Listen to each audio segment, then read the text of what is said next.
C'est un vrai comité d'accueil qui attendait Danny Dan à l'aéroport Félix-Éboué. Le b-boy qui a remporté une médaille d'argent dans la nouvelle discipline du breaking. Le Guyanais aux cheveux bleus a désormais une cote de popularité qui atteint des sommets auprès de ses fans qui, pour certains, ont fait le déplacement depuis Saint-Laurent du Maroni pour célébrer son retour. Danny Dan se rappellera longtemps de ce retour en Guyane. Il est au pays pour quelques jours afin de célébrer sa médaille olympique en argent avec tous ceux qui apprécient le breaking et saluent la performance sportive accomplie par ce natif de l'Ouest guyanais qui a fait une entrée fracassante dans l'univers de l'olympisme. Lui-même l'affirmait après sa prestation, c'est une médaille d'argent qui vaut de l'or. Danny Dan, 35 ans, aura marqué l'histoire de cette nouvelle discipline qui passionne la jeunesse française. Il en restera à jamais le premier médaillé olympique français. Élus de Guyane et supporters s'étaient donné rendez-vous hier après-midi du 19 août pour accueillir le champion guyanais. Tour de Guyane, les coureurs restants traverseront 149 km 85 supplémentaires lors de la 4e étape du Tour cycliste de Guyane ce mardi 20 août. Le départ est à 9h15 face à la mairie de Sinnamary en direction de Saint-Laurent-du-Maroni en passant par Mana. Le peloton devrait arriver à destination vers 12h45. Cette 4e étape en direction de Saint-Laurent-du-Maroni est de celles que l'on peut qualifier de roulante rapide et piégeuse. Son profil plat, avec vent dans le dos, est un calvaire pour le meneur. Elle débute à 9h15 devant la mairie de Sinnamary. Elle traverse Irakubo, direction Mana, avec sans doute une moyenne élevée. Il y aura à coup sûr de nombreuses attaques pour créer l'échappée du jour. Les nombreux faux plats sur la route de Mana vont être favorables aux audacieux. Reste que derrière, il faudra être fort pour tenir en respect le peloton sur les longues lignes droites entre Mana et Saint-Laurent-du-Maroni.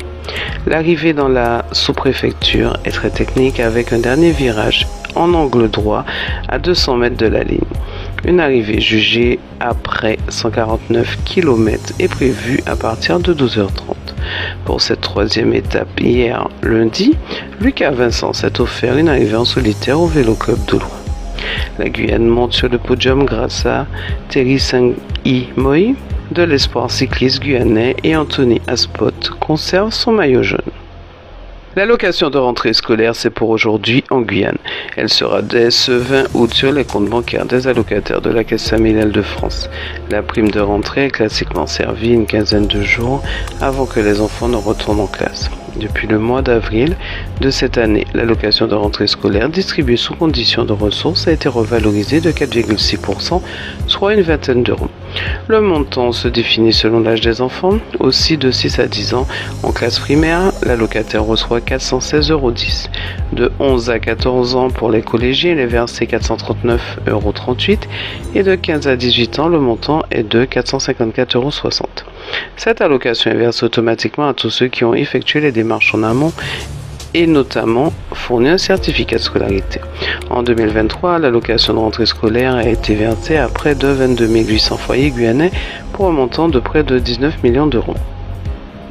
Une nouvelle tendance chez les pompes funèbres de la Jamaïque aide les familles à repérer plus facilement les tombes des proches dans les cimetières et à garder l'image du défunt dans les esprits après son départ.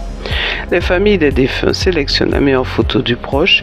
L'image est ensuite transformée en une silhouette grandeur nature et placée dans le cimetière. Cette pratique a commencé pendant la pandémie de Covid-19, quand les cercueils étaient interdits dans les églises et les enterrements ont été réalisés sans ouvrir les boîtes mortuaires.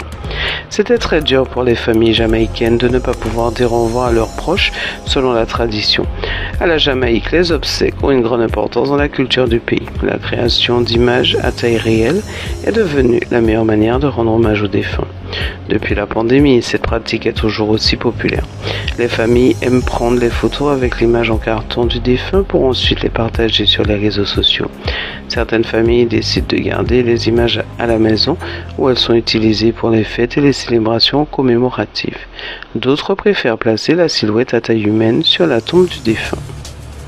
C'est la fin de ce bulletin d'information. Je vous remercie de l'avoir suivi. Je vous retrouve demain sur Radio Mayuri.